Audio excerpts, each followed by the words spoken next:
জয় গোসাই। হাতের বোঝা খুলে নৌডুঙের পদপ্রান্তে সেই মৃতের স্তূপ ঠেলে দিয়ে নিজের মুখ থেকে মিলা উচ্ছ্বসিত ক্রন্দনের বেগ সংবরণ করবার জন্য প্রাণপণে চেষ্টা করতে লাগলেন।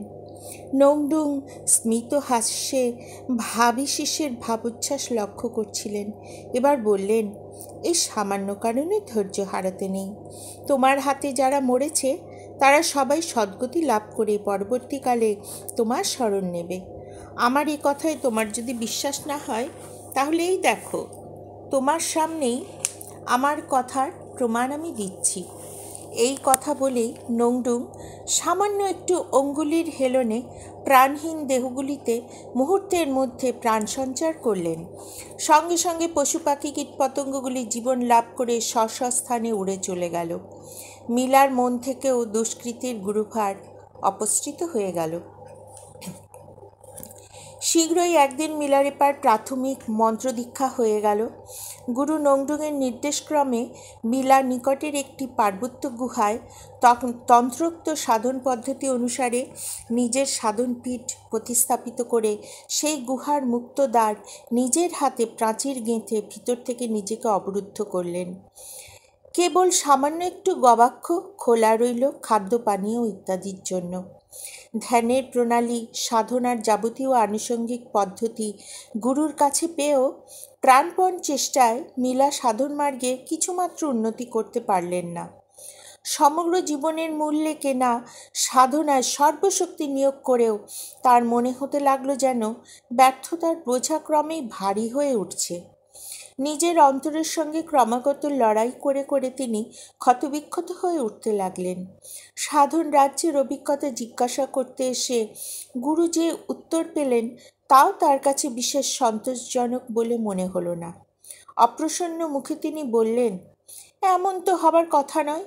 বিশেষ কোনো একটা প্রতিবন্ধক না থাকলে এ পথে তো কখনো কারো উন্নতি বিলম্বিত হতে শুনিনি। তাছাড়া এক্ষেত্রে স্বয়ং মহর্ষি মার্পা নিজের অভিজ্ঞান ও আশীর্বাদ পাঠিয়ে দীক্ষাদানের আদেশ জানিয়েছিলেন। সেই সর্বজ্ঞ মহাপুরুষের তো এমন ভুল হবার সম্ভাবনা নেই। বেশ বোঝা গেল যেন গুরু নংডুং বেশ একটু দুশ্চিন্তাগ্রস্ত বিব্রত বোধ করছেন। তার মুখের ভাব দেখে মিলার মনও চঞ্চল হয়ে উঠল, কারণ মহর্ষির লিপি রহস্য আগাগোড়া কিছুই তার অজানা ছিল না, এবং এই শেষ অধ্যায়টি যে মূলত প্রতারণার ভিত্তিতে প্রতিষ্ঠিত এই জ্ঞানটি মনের মর্মমূলে প্রচ্ছন্ন থেকে নিরন্তর তাকে পীড়িত করছিল। কতবারই মনে হয়েছে সমস্ত কথা খুলে বলে এ অভিনয়ের সমাপ্তি করি। সঙ্গে সঙ্গে স্বার্থ চিন্তায় সে প্রবলভাবে বাধা না দিলেও ভয় হয়েছে সত্যের অন্তরায়। এমনই তারও দ্বিধাদ্বন্দ্বের মাঝখানে এলো মহর্ষি মার্পার লিপি। চিঠিখানির মুখ্য উদ্দেশ্য হল গৃহ নির্মাণ কল্পে কয়েক বোঝা কাঠের প্রয়োজন। নংডুং যেন প্রয়োজনীয় কাষ্ঠ সংগ্রহ করে সত্বর পাঠিয়ে দেন। পত্রের শেষাংশে ছিল মিলার উল্লেখ।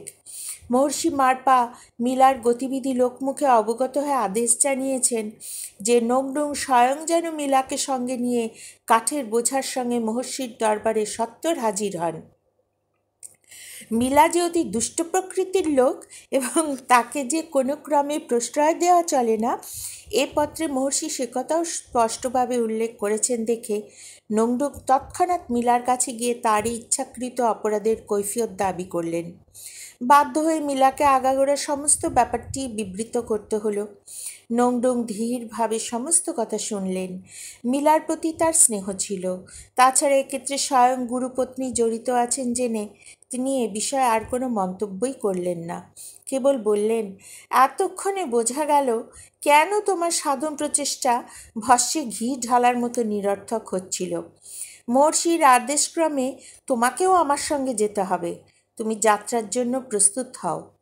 মহর্ষি মার্পার ক্রোধবহ্নির মুখোমুখি দাঁড়াতে মিলার মনে যে আতঙ্ক ছিল না তা নয়, কিন্তু গুরুর প্রত্যক্ষ আদেশকে তিনি কেমন করে অস্বীকার করবেন? তাছাড়া এমনই একটা আহ্বানের জন্য যেন বহুদিন থেকেই তার অন্তর তৃষাতুর হয়ে প্রতীক্ষা করছিল। সাধনার প্রথম স্তরে অপ্রত্যাশিত ব্যর্থতাকে বরণ করে তিনি এই সত্যটি আর একবার সুস্পষ্টভাবে হৃদয়ঙ্গম করলেন যে সত্যকে পেতে হলে কোনো রকম ফাঁকির পথেই তাকে পাওয়া চলবে না, পর্যাপ্ত দুঃখের যথার্থ মূল্যেই তাকে পেতে হবে। মারপার অজ্ঞাতসারে তারই লিপিবাহকের হাতে দামেমাও কৌশলক্রমে মিলাকে আশ্বাসবাণী পাঠিয়েছিলেন যে তার পরমপ্রাপ্তির পথ আর সুদূর পরাহত নয়। এ আশ্বাসের মূল্য কতখানি মিলা তার বিচারে প্রবৃত্ত হলেন না, কারণ স্নেহময়ী গুরুমার যে শীঘ্র দেখা পাবেন এই আনন্দই তার মনের মধ্যে আপাতত রক্ষা কবচের মতো হয়ে রইল। যাত্রার দিন যখন ক্রমে সমাগত হলো তখন দেখা গেল যে কেবল কতগুলি কাঠের বোঝাই নয়, নংডুঙের যাবতীয় ধন সম্পদ, তৈজসপত্র, স্বর্ণ, রৌপ্য, বস্ত্র, অলঙ্কারাদি থেকে আরম্ভ করে গবাদি পশু, গ্রন্থরাজি পর্যন্ত সমস্তই চলেছে তার সঙ্গে। নিজের বলতে যা যেখানে ছিল স্থাবর অস্থাবর প্রায় সমস্ত কিছুই নংডুং গুরুর চরণে অর্পণ করবার জন্য সঙ্গে নিয়ে চলেছেন। তার বিশাল পশুপালের মধ্যে পিছনে পড়ে রইল কেবল খঞ্জ একটি ছাগি, তাও কেবল একমাত্র এই কারণেই যে এতখানি পথ অতিক্রম করা তার সাথে কুলাবে না। মিলার নিজের প্রণামী হিসাবে দেবার মতো কিছুই নেই দেখে নংডুং তাকেও বহুমূল্য বস্ত্রখণ্ড এবং দামেমাকে দেবার জন্য সর্বোৎকৃষ্ট মাখন চূর্ণ দিলেন। সস্ত্রীক নংডুং সর্বস্ব নিয়ে চললেন গুরু সাক্ষাৎকারে। পার্বত্য পথে পাড়ি দিল বিশাল মিছিল। বহু পথ পরিভ্রম করে লামা নংডুংয়ের বিরাট মিছিল মহর্ষি মারপার ধর্মাশ্রমের কাছাকাছি এসে পৌঁছল। পাহাড়ের উপরে দত্তুলুং ধর্মাশ্রমের পতাকা দেখা যায়। অভিযাত্রী দলকে ক্ষুদ পিপাসায় অবসন্ন দেখে নংডুং মিলাকে অগ্রদূত হয়ে দলের আগমন সংবাদ জ্ঞাপন করবার জন্য পাঠিয়ে দিলেন। মিলাও বোধহয় এই সুযোগের প্রার্থনা করছিলেন। গুরুমার দর্শন লাভের জন্য তার অন্তর উৎকণ্ঠিত হয়েছিল। দীর্ঘ সোপান শ্রেণী অতিক্রম করে মারপা গুরুর অঙ্গনে পদার্পণ করেই সর্বাগ্রে দামেমার চরণ বন্দনা করলেন। গুরুমা বললেন, পথশ্রান্ত অতিথিদের সম্বর্ধনার জন্য আমি খাদ্যপানীয় পাঠাবার ব্যবস্থা করছি, তুমি নিশ্চিন্ত মনে গুরুকে প্রণাম করে এসো। সুবৃহৎ নতুন প্রাসাদের কোন তলায় গুরুর আসন কিছুই জানা নেই। সর্বোচ্চ তলায় গিয়ে মিলা অবশেষে তাকে ধ্যানাসনে উপবিষ্ট দেখলেন। অনেকক্ষণ পর্যন্ত মিলা এক দৃষ্টে তার প্রশান্ত মুখের পানে তাকিয়ে রইলেন। সেই বহুদিন পূর্বেকার প্রথম দর্শনের স্মৃতি তার মনে জেগে উঠল। প্রশস্ত ললাটে যেন মহিমার রাজটিকা দেদীপ্যমান। এতটুকু গ্লানি, এতটুকু মালিন্য কোথাও নেই। ক্রোধ নেই, হিংসা নেই, লোভ নেই। মানুষের মুখে যা কিছু থাকে তার কিছুই সেই মুখে নেই। নিষ্পলক নেত্রে এই নিষ্পন্দ মূর্তির পানে চেয়ে থাকতে থাকতে মিলার দুচোখ পেয়ে জল ঝরতে লাগল। ধীরে ধীরে নিঃশব্দে তিনি কাছে এগিয়ে গেলেন। পূর্ব দিকে মুখ করে গুরু যেখানে বসেছিলেন সেইখানে গিয়ে তার পদপ্রান্তে প্রণামী বস্ত্রখণ্ড রেখে মিলা সাষ্টাঙ্গে প্রণিপাত করলেন। সঙ্গে সঙ্গে গুরু পশ্চিম দিকে মুখ ফিরিয়ে বসলেন। মিলা পুনরায় পশ্চিম দিকে গিয়ে দ্বিতীয়বার প্রণিপাত করলেন। মুখ তুলে দেখলেন আবার গুরু দক্ষিণ দিকে মুখ করে বসে আছেন। মিলা বুঝলেন অন্তর্যামী গুরু তার প্রণাম গ্রহণ করতে চান না। মিলা বললেন, গুরুদেব, আমি অপরাধী বলে আপনি আমার প্রণাম নিতে চান না তা আমি বুঝেছি। সস্ত্রীক লামা নংডুং তার যথাসর্বস্ব ধন সম্পদ নিয়ে দ্বারপ্রান্তে উপনীত হয়েছেন। তার যথাযোগ্য সম্বর্ধনার আদেশ প্রার্থী হয়ে আমি এসেছি।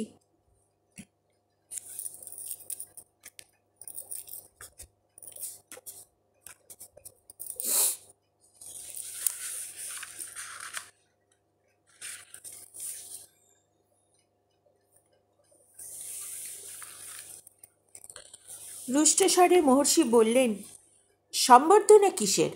যার ইচ্ছা হবে আসবে, যার ইচ্ছা হবে না আসবে না। সে যদি সম্বর্ধনার প্রয়াসী হয়ে এসে থাকে, যেখান থেকে এসেছে সেখানেই স্বচ্ছন্দে ফিরে যেতে পারে। আমি যাব তার ধনদৌলত ঐশ্বর্যকে সম্বর্ধনা জানাতে? কি অসহ্য স্পর্ধা! কে আমাকে সম্বর্ধনা করেছিল যখন আমি বারংবার পুঁথির বোঝা বহন করে ভারতবর্ষ থেকে ফিরেছি? বৌদ্ধ ধর্মের মণিমাণিক্য আহরণ করে কাঙালের বেশে যখন তিব্বতের পথে পথে পদব্রজে আমি ঘুরেছি, তখন কে আমাকে পাদ্য অর্ঘ্য দিয়ে অভ্যর্থনা জানিয়েছে? তোমার সম্বর্ধনার প্রার্থীকে বলগে যাও, তার সে আশা পূর্ণ হবে না। মীলা ভগ্নোদ্যম হয়ে গুরুমার কাছে ফিরে গিয়ে আনুপর্বিক নিবেদন করলেন। তিনি বললেন, বদরাগী মানুষ উনি, চিরদিন ওই রকমই ওর স্বভাব। বারণ করেছেন যখন, তখন তো আর কোনো উপায় নেই। যথোপযুক্ত খাদ্যপানীয় নেই, তুমিই গিয়ে ওদের অভ্যর্থনা করে নিয়ে এসো। পরক্ষণে কী ভেবে বললেন, সে হয় না, ওদের অভ্যর্থনা করে আনা আমারও কর্তব্য। পরিচারকদের হাতে প্রচুর খাদ্যপানীয় সঙ্গে নিয়ে দামেমা ও নকডুঙের দলকে স্বাগত সম্ভাষণ জানাবার জন্য এগিয়ে গেলেন। অতিথিরা এসে দেখলেন উৎসবের আয়োজন সম্পূর্ণ হয়ে গেছে এবং স্বয়ং মহর্ষি মার্পা স্বস্তি পাঠ করছেন। মহর্ষির পুত্র ধর্মদোদের নামে নবনির্মিত হর্ম উৎসর্গ করা হলো। উৎসব প্রাঙ্গণ লোকে লোকারণ্য। এরই মাঝখানে শিষ্য নংডুং তাঁর আনিত দ্রব্য সম্ভার থরে থরে সাজিয়ে মহর্ষির পদপ্রান্তে স্থাপন করে বললেন, গুরুদেব, আমিও আমার যাবতীয় সম্পদ সমস্তই আপনার। আজ এই শুভক্ষণে আমার যথাসর্বস্ব নিয়ে আপনার চরণ প্রান্তে আমি উপস্থিত হয়েছি। কেবল একটি খোড়া ছাগিকে সঙ্গে আনা সম্ভব হয়নি বলে সেটাই পিছনে পড়ে আছে। আমার প্রার্থনা, এই সমস্ত দক্ষিণার বিনিময় আপনি এই শুভদিনে আমাকে দীক্ষার শেষ মন্ত্র সমন্বিত পুঁথিখানি প্রদান করুন এবং সঙ্গে সঙ্গে তার অধিকারও আমাকে দিন। নকডুং এই কথা বলে সাষ্টাঙ্গে প্রণত হলেন। শিষ্যের বিনয় বচনে সন্তুষ্ট হয়ে মার্পা বললেন, তোমার প্রার্থিত বস্তু যে সামান্য নয় সে কথা তুমি জানো। পৃথিবীতে এই পরাবিদ্যার তুলনা নেই। কারণ এই বিদ্যা অধিগত হলে নির্বাণের জন্য জন্ম জন্মান্তর ধরে অপেক্ষা করতে হয় না, এক জন্মেই নির্বাণ করতলগত হয়। সেই জন্যেই এই পরমধন লাভ করতে হলে সর্বস্ব দানের যোগ্য করতে হয়। তুমি যা কিছু এনেছো তা সর্বস্বের কাছাকাছি হলেও একেবারে সর্বস্ব নয়, কারণ তোমার খঞ্জ ছাগিটি এখনও তোমার নিজস্ব ধন রয়ে গেছে। ধর্মের অনুশাসন বড়ই সূক্ষ্ম। অতএব প্রার্থিত বস্তু পেতে হলে এখন তোমাকে নিজে গিয়ে সেই অক্ষম পশুটিকে নিয়ে আসতে হবে। এই যদি পারো তবেই তোমাকে এই শেষ বিদ্যা দেওয়া যায়। নংডুং গুরুর আদেশে তখনই এক বস্ত্রে বেরিয়ে পড়লেন এবং দীর্ঘ পথ অতিক্রম করে নিজের স্কন্ধে সেই চলৎ শক্তিহীন ছাগিটিকে বহন করে গুরুর সন্নিধানে প্রত্যাবর্তন করলেন। এবার গুরু খুশি হয়ে বললেন, আমি সন্তুষ্ট হয়েছি। এই রকমই হওয়া চাই, নইলে শাস্ত্রমর্যাদা রক্ষা হয় না। তোমার দ্রব্য সম্ভারে বা এই খোড়া ছাগিতে আমার কোনো প্রয়োজনই নেই, কিন্তু নিজস্ব বলে যতক্ষণ সামান্য কিছুও থাকবে ততক্ষণ এই নিগূঢ় তত্ত্ব আয়ত্তে আসতে পারে না। সব যার আছে কিছুই তার নেই, আবার পক্ষান্তরে কিছুই যার নেই সব তার আছে। জয় গোসাই, এইটুকু থাক। আমি ক্ষমা চেয়ে নিচ্ছি মাঝখানে একটুখানি স্তব্ধ হয়ে থাকার জন্য। জয় গোসাই।